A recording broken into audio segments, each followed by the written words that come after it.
Most people think rambling is harmless. They assume more words mean more effort, more intelligence, more value. In reality, it does the opposite. When someone talks too long, the room doesn't hear depth. It hears confusion. Attention drifts, confidence erodes, and the speaker slowly loses authority without anyone saying a word. This isn't about personality or nerves, it's about credibility. And credibility is fragile. Every extra sentence you add past the point of clarity dilutes your message. Instead of sounding thoughtful, you sound uncertain. Instead of sounding prepared, you sound like you're still figuring it out in real time. High performers notice this immediately. They may not call it out, but they register it. And once credibility drops, it's almost impossible to regain in the same conversation. In business, influence is often decided in small moments. A meeting, a pitch, a quick update. The person who can land the point efficiently becomes the one people trust with bigger decisions. The one who rambles becomes the person people politely listen to and then quietly ignore. This is how opportunities slip away. Not dramatically, but subtly. Rambling also signals a lack of ownership. When you over-explain, it feels like you're asking for permission instead of making a call. It sounds like you're hedging. Leaders don't hedge with their words. They take responsibility for the outcome, even when they're not fully certain. Long explanations feel like an attempt to protect yourself in advance, and that makes others question whether you're ready to carry real weight. There's also a hidden cost to rambling that most people miss. It drains the energy of the room. Attention is a finite resource. When you burn it on unnecessary detail, you force others to work harder to find the point. The more effort they expend listening, the less confidence they have in what you're saying. Clear thinkers make things feel easier. Ramblers make things feel heavy. This is especially damaging in environments where decisions move fast and stakes are high. Investors, operators, and builders are constantly filtering for signal. They don't have time to decode long-winded explanation. When someone can't get to the point, it raises a red flag. If they can't manage their words, can they manage a business, a team, or a deal? Rambling often comes from fear. Fear of being wrong, fear of being judged, fear of leaving something out. Ironically, trying to cover every angle does the opposite of what you want. It makes you sound less confident, not more. Confidence isn't knowing everything. It's being willing to stand behind a clear position with incomplete information. There's a reason experienced leaders speak less but say more. They've learned that credibility compounds when people consistently understand you the first time. They don't confuse volume with value. They understand that restraint is a form of power. When you strip your message down to its core, you force yourself to think better. You can't hide behind filler. You can't outsource clarity to the listener. That discipline changes how others perceive you. You start getting interrupted less. People lean in instead of zoning out. Your words carry weight because they're scarce and intentional. Rambling feels safe in the moment, but it's expensive over time. It quietly positions you as someone who works hard but doesn't lead. Someone involved but not decisive. And in rooms where influence determines outcomes, that distinction makes all the difference. Most people believe leadership presence is something you're either born with or not. They assume confidence, clarity, and authority belong to a specific personality type. Louder, bolder, more extroverted. That belief is convenient, and it's wrong. Clear communication isn't a trait, it's a skill. And like any skill that compounds over time, it can be learned, practiced, and sharpened. Clarity starts in the mind, not the mouth. When someone struggles to explain an idea, the issue usually isn't vocabulary, it's thinking. Vague thoughts produce vague language. Scattered thinking shows up as long-winded explanations. That's why clarity is inseparable from leadership. Leaders are forced to think in priorities, trade-offs, and outcomes. They don't have the luxury of mental clutter. This is where the difference between employees and owners becomes obvious. Employees are often rewarded for effort and participation. Owners are rewarded for decisions. An employee can bring 10 slides, 5 explanations, and endless context. An owner has to decide what matters most and move forward. That pressure forces clarity. Over time, it rewires how they think and speak. The good news is that this isn't reserved for people with titles. Anyone can train this skill. The fastest way is to limit yourself. Fewer words, fewer options. Less explanation. Constraints force discipline. When you know you only have a few sentences to make your point, your brain gets better at organizing information before you speak. This is why concise communicators are often mistaken for confident ones. It's not that they feel more certain. It's that they've learned to separate what's essential from what's noise. They understand that clarity doesn't mean having all the answers. It means knowing which answers matter right now. Leadership moments happen more often than people realize. A quick update to a partner, a message in a group chat, a response in a meeting. Each one is a chance to either project clarity or create friction. Over time, those moments stack. People start to rely on the person who makes things easier to understand and faster to act on. There's also a mindset shift required to develop this skill. You have to stop trying to sound smart and start trying to be useful. Sounding smart often leads to over-explaining, qualifying, and adding unnecessary detail. Being useful means delivering a clear takeaway that others can act on immediately. This is why clear speakers gain influence faster, even without authority. When people consistently leave conversations knowing what's happening and what comes next, trust builds. That trust turns into informal leadership. People ask for your opinion. They loop you in earlier.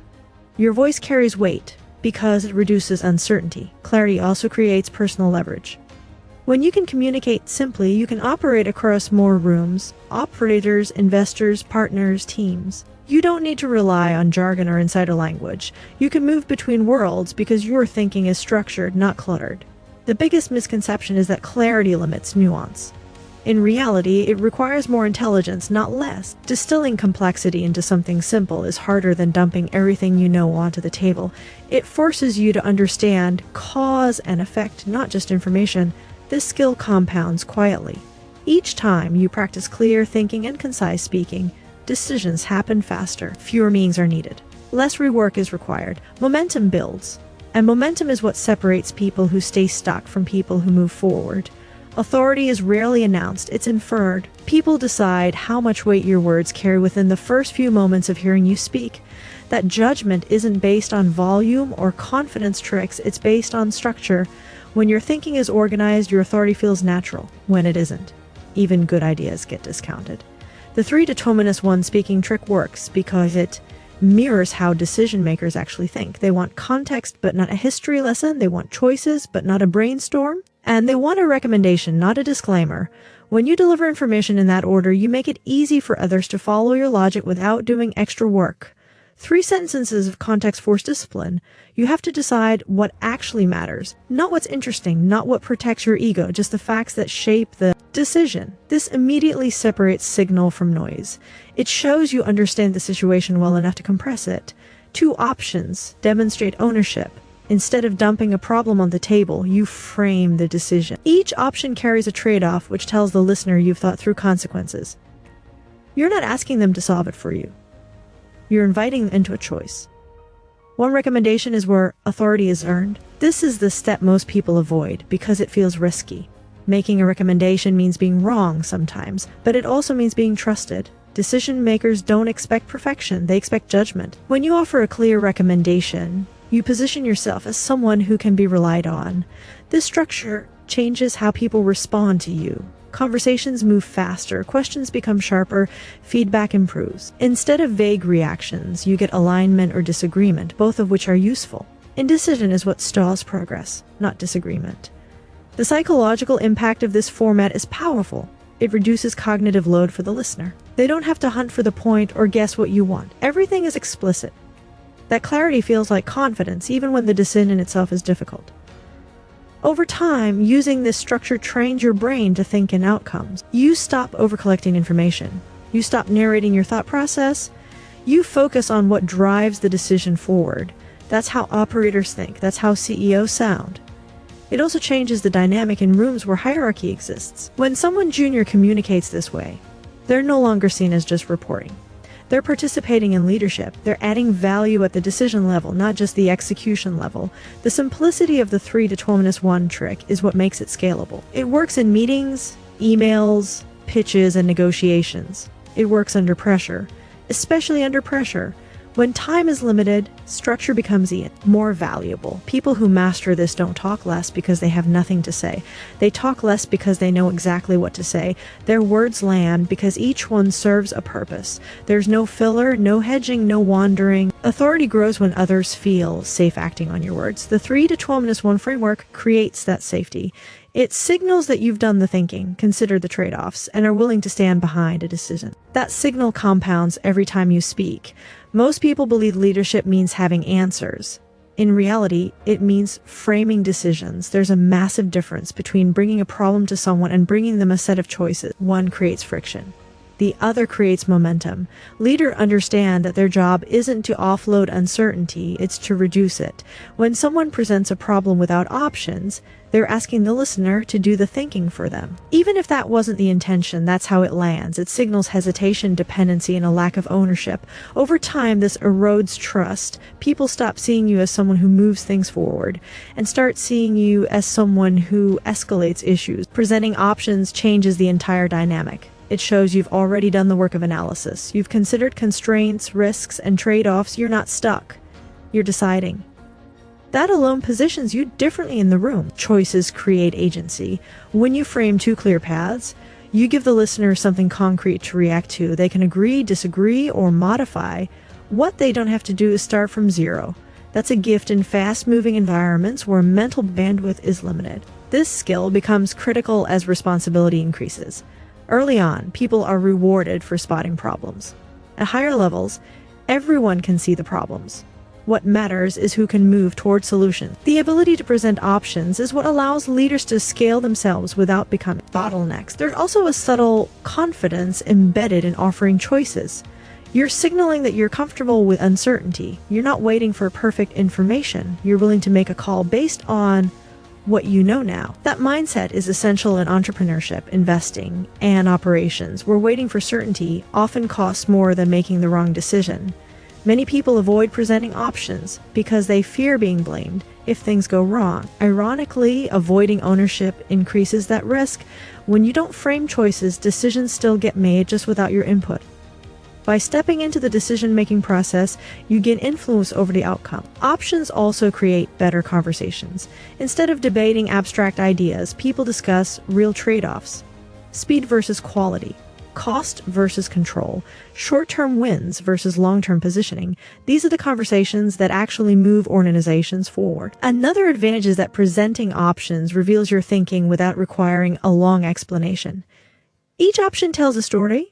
It shows what you value, what you're optimizing for, and what risks you're willing to accept. That transparency builds trust faster than lengthy justifications ever could.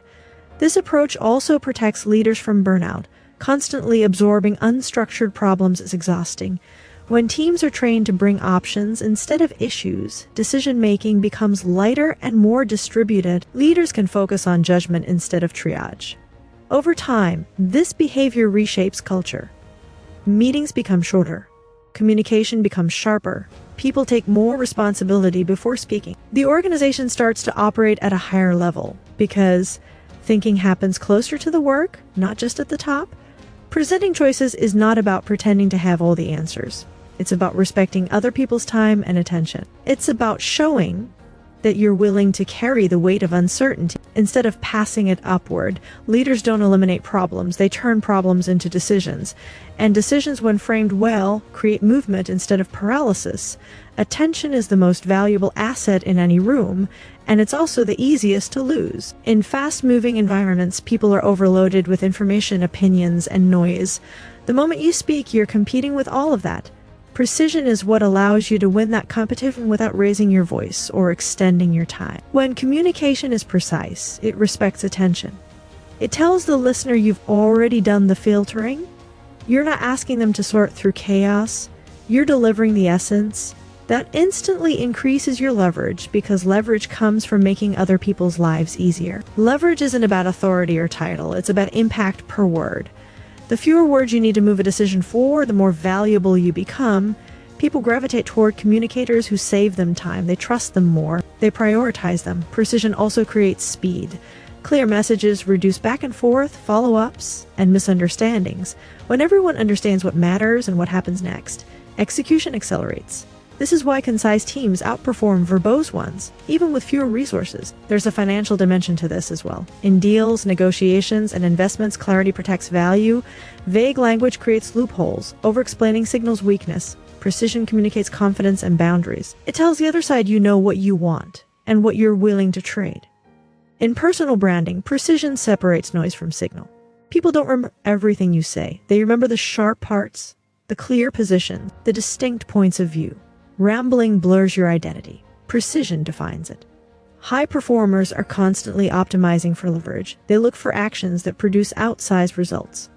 Precise communication is one of the highest return skills available because it scales across every context: meetings, writing, negotiations, leadership, and relationships. This skill becomes even more important as responsibility grows. The more people you interact with, the more expensive your words become.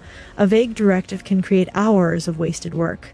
A precise one can unlock progress across an entire team. Precision doesn't mean cold or robotic. It means intentional. You choose words that do work. You cut what doesn't. Emotion and conviction land harder when they're not buried in filler. There's also a personal benefit to this discipline. When you communicate precisely, you think more clearly. You become more decisive. You waste less energy revisiting the same conversations. Mental load decreases because ambiguity disappears.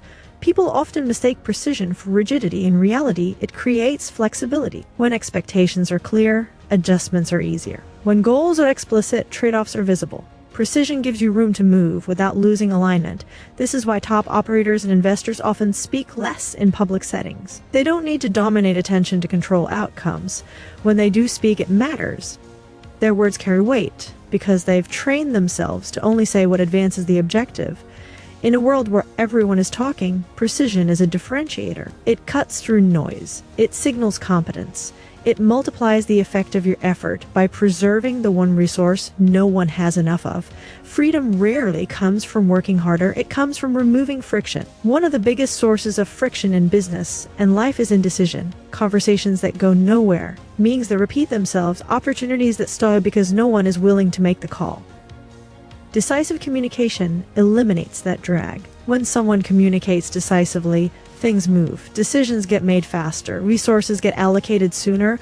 Momentum builds. That momentum compounds into scale. And scale is what creates freedom. Freedom of time, freedom of choice, freedom from being stuck in reactive loops. Decisive communication doesn't mean being loud or aggressive. It means being clear about what should happen next. Most people stop short of that.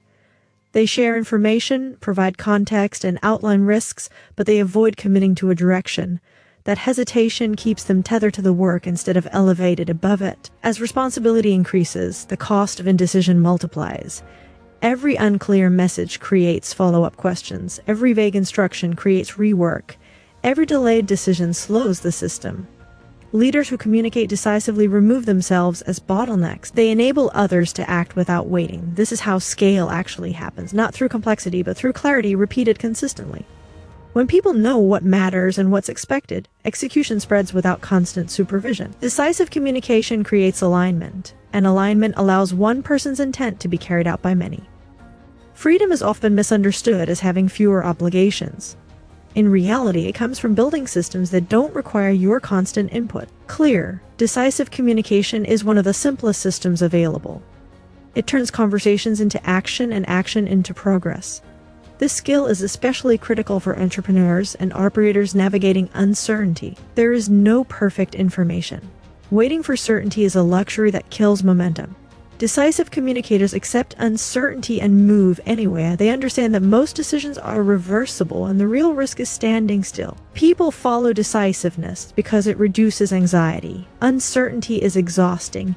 When someone is willing to make a call, even a hard one, it creates relief. That relief turns into trust. Trust turns into followership. This is how influence grows without formal authority. Decisive communication also protects focus. When priorities are clear, distractions lose power. Teams stop chasing everything and start executing what matters. That focus is what allows small teams to outperform larger ones and individuals to operate above their weight. There's a personal compounding effect as well. Each decisive moment reinforces confidence, not because every decision is right, but because you build a track record of action. That internal trust changes how you show up. You stop outsourcing decisions to consensus and start owning outcomes. Scale requires letting go. You can't personally oversee everything as things grow. Decisive communication is what allows you to transfer intent without micromanaging. You set direction, define constraints, and let others execute. That's leverage in its purest form. Over time, this creates optionality. When systems run without you, you gain the ability to choose what deserves your attention. That choice is the real currency of freedom. Decisive communication isn't about control. It's about movement. It's about turning thought into action and action into results. And when movement becomes consistent, growth stops feeling chaotic and starts feeling inevitable. Decisive communication isn't about control. It's about movement. It's about turning thought into action and action into results. And when movement becomes consistent, growth stops feeling chaotic and starts feeling inevitable. This is how you stop being trapped in conversations and start building outcomes. This is how you move from managing details to directing direction. Say less, decide faster. Let clarity do the heavy lifting.